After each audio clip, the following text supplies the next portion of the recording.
Well, listen, I hate to be the downer on this parade, but we are marking an anniversary today, a pretty big one.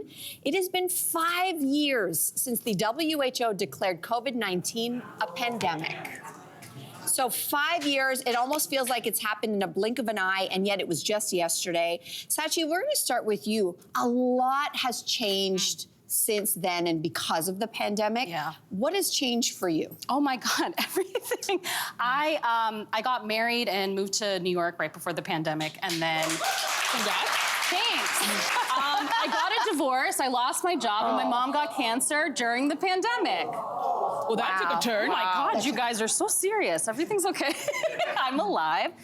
But I think the pandemic was formative for a lot of people. It was almost like this other puberty that we had to have as adults. And I don't think we're done. I think if you think about how many people died and how much of an impact it's had, the lack of rituals we've had around it, the lack of discussion we've had around it, this 5 years, I think part of why it's so jarring and feels like it just happened and yet happened a million years ago is because we didn't talk about it for 5 years. You think we're still grieving? Oh, yeah. If you lose that many people and you don't have, like, I think rituals are important. This is why we have funerals and birthdays. This is why we like talk to each other like this. We want structure. And when we don't have it, I think it really jars people and it makes it hard to move on. And this is why we're all it feels like there's a stagnation in all of us, I think, because we didn't really fully address it. We're still doing that 5 years later. Yeah, I agree with you. And it's not only that, it's that nervous system disruption. You know, we all underwent this incredible trauma to varying degrees, but just the shock of being told that you're staying home. We all remember exactly where we were when our entire life and our workplaces and our children's lives changed. And I think that nervous system disruption, we all know about the way we were designed as humans was to like see a bear,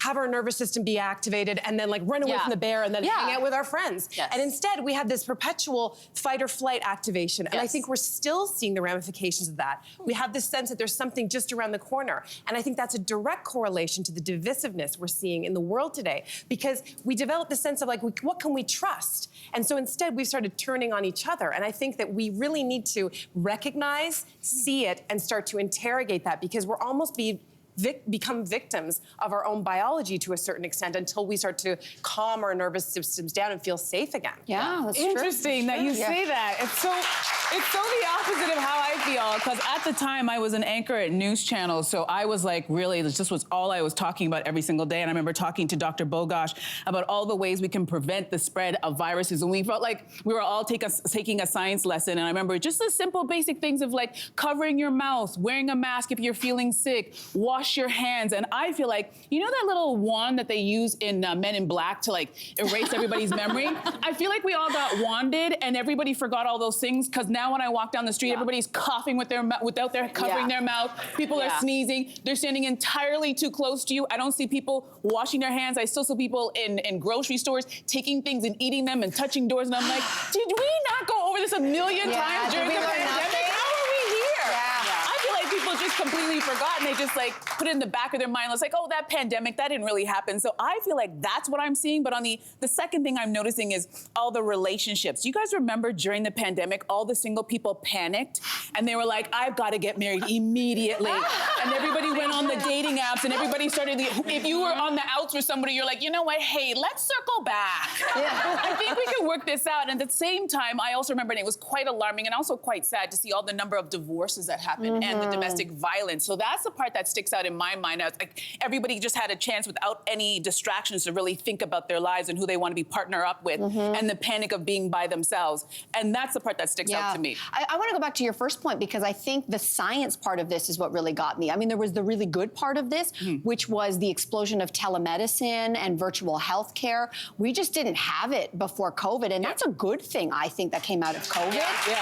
It's like, oh, I can have a virtual call with my doctor. Do you know, in many provinces and territories, there weren't even billing codes. So doctors they couldn't even charge for that. So I think a lot of provinces really quickly said, okay, let's really facilitate doctors and getting care. And to this day, I think that's helping not only for, you know, whatever your run-of-the-mill issue is with your doctor, but remote and rural areas, a lot of places that never really even had a doctor, you can hopefully try to get one on the phone now.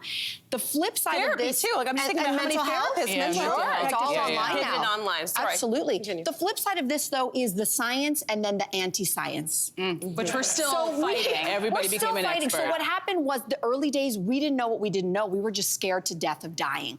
And we were scared to death. For me, it was like, protect my parents, right? Yep. They're elderly. We saw so many people in long-term care homes who lost their lives. So there was the panic. So you go to what you think you know, and you think science. But what we also learned in all of this, because of vaccines, was we learned science isn't set in stone. Science is in and of itself something that's always evolving.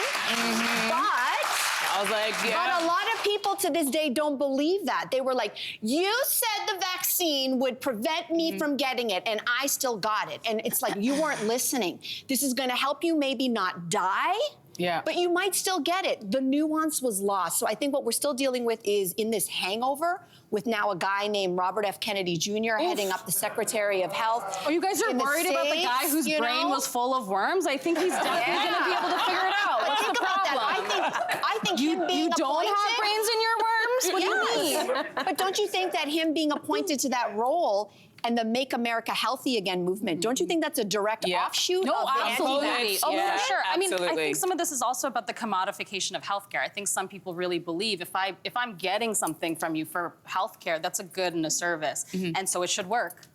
And it doesn't always work like that because your body works the way your body works, and it's not going to work the way mine works. We can do our best. Medicine is sometimes guesswork, but it still means you should do it. And I think COVID was also both in terms of medicine and science, and just in terms of how we socialize.